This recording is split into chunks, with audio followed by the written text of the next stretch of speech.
Hi viewers, welcome to our channel. இன்றைக்கி நம்ம சேனலில் சூப்பராக வெயில் காலத்துக்கு ஏற்ற மாதிரி அட்டகாசமான ராகி கஞ்சி வைக்க போகிறோம்.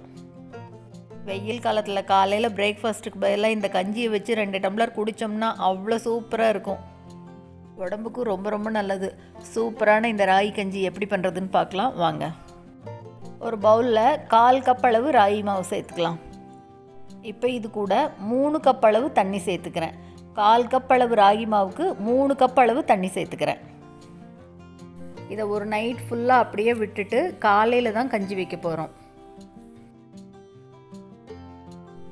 பாருங்கள், 3 கப் அளவு தண்ணி சேர்த்தியாச்சு. இப்போ இதை ஒரு தடவை நல்லா கலந்து விட்டுறலாம். இதை நைட் ஃபுல்லாக அப்படியே விட்டுறணும்.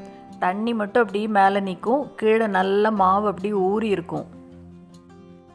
இப்போ இதை ஒரு மூடி போட்டு அப்படியே வச்சிடலாம். காலையில் பார்த்துக்கலாம்.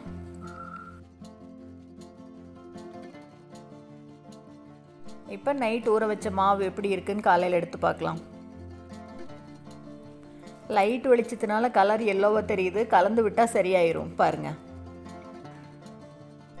இப்போ இந்த மாவை நல்லா கலந்து விடலாம். கீழே அப்படி கொஞ்சம் கெட்டியாக இருக்கும். நல்லா நைட் ஃபுல்லாக ஊறி இருக்கு இல்லையா? பாருங்கள், நல்லா கலந்து விட்டாச்சு. நல்லா கலந்து விட்டதுக்கப்புறமா இப்போ இதை அடுப்பில் வச்சு கூழ் காய்ச்சிக்கலாம். அடிக்கனமாக இருக்கிற ஒரு பாத்திரத்தில் இதை மாற்றிக்கலாம். இப்போ அடுப்பு பற்ற வச்சு அடுப்பை மீடியம் ஃப்ளேமில் வச்சுட்டு அப்படியே மெதுவாக கிளறி விடலாம். ஒரு தடவை கட்டி இல்லாமல் நல்லா கலந்து விட்டதுக்கப்புறமா நல்லா கொதிக்கணும். அப்படியே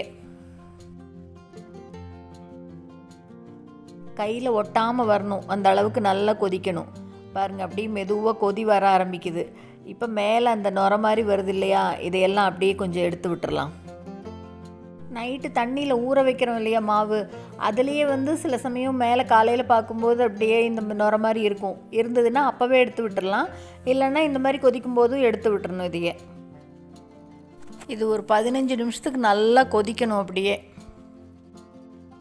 15 நிமிஷம் நல்லா கொதித்ததுக்கப்புறமா அடுப்பை ஆஃப் பண்ணிவிட்டு இதை கம்ப்ளீட்டாக ஆற விட்டுறணும். நல்லா கம்ப்ளீட்டாக ஆறினதுக்கப்புறமா பாருங்கள், இந்த மாதிரி கொஞ்சம் கெட்டியாகும். அதனால் ஒன்றும் தப்பில்லை, கடைஞ்சி விட்டுக்கலாம். இப்போ இது கூட நான் 2 கரண்டி அளவு கெட்டி தயிர் சேர்த்துக்கிறேன். இது கூடவே பொடி பொடியாக கட் பண்ண வெங்காயத்தை சேர்த்துக்கலாம். நான் இன்றைக்கி சின்ன வெங்காயத்தை பொடி பொடியாக கட் பண்ணி சேர்த்துக்கிறேன். இது கூடவே விதையெல்லாம் எடுத்துட்டு பொடி பொடியாக கட் பண்ண பச்சை மிளகாய், ஒரே ஒரு பச்சை மிளகாய் பொடி பொடியாக கட் பண்ணி சேர்த்துக்கிறேன். இது கூட பொடி பொடியாக கட் பண்ண கொத்தமல்லி தலையை மேலே அப்படி தூவி விட்டுக்கலாம். கூடவே 1 டீஸ்பூன் அளவு உப்பு சேர்த்துக்கலாம். எல்லாம் சேர்த்துனதுக்கப்புறமா இப்போ நல்லா கலந்து விட்டுறலாம். இதையே காலையில் இந்த ராகி கஞ்சி கூட சின்ன வெங்காயம் மோர் மிளகான்னு தொட்டு சாப்பிட்டா அவ்வளோ சூப்பராக இருக்கும். வெயிலுக்கு ஏற்ற மாதிரி நல்ல ஹெல்த்தியான ரெசிபி காலையிலே செஞ்சாச்சு. நான் இன்றைக்கி செஞ்சுருக்கிற இந்த கஞ்சி அளவு பாருங்கள், எடுத்துருக்கிற இந்த கப்பில் 4 கப் அளவு வரும். அவ்வளோதாங்க, சூப்பரான ராகி கஞ்சி செம்ம டேஸ்டியாக செஞ்சு முடிச்சாச்சு. கண்டிப்பாக இந்த ரெசிபியை நீங்களும் செஞ்சு பார்த்துட்டு மறக்காமல் கமெண்ட் பண்ணுங்கள்.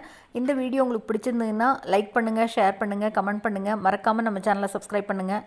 கூடவே பக்கத்தில் இருக்கிற பெல் பட்டனையும் தட்டி விட்டுருங்க. ஸோ நான் போடுற வீடியோ எதுவுமே மிஸ் பண்ணாமல் பார்க்கலாம். தேங்க்ஸ் ஃபார் வாட்சிங்.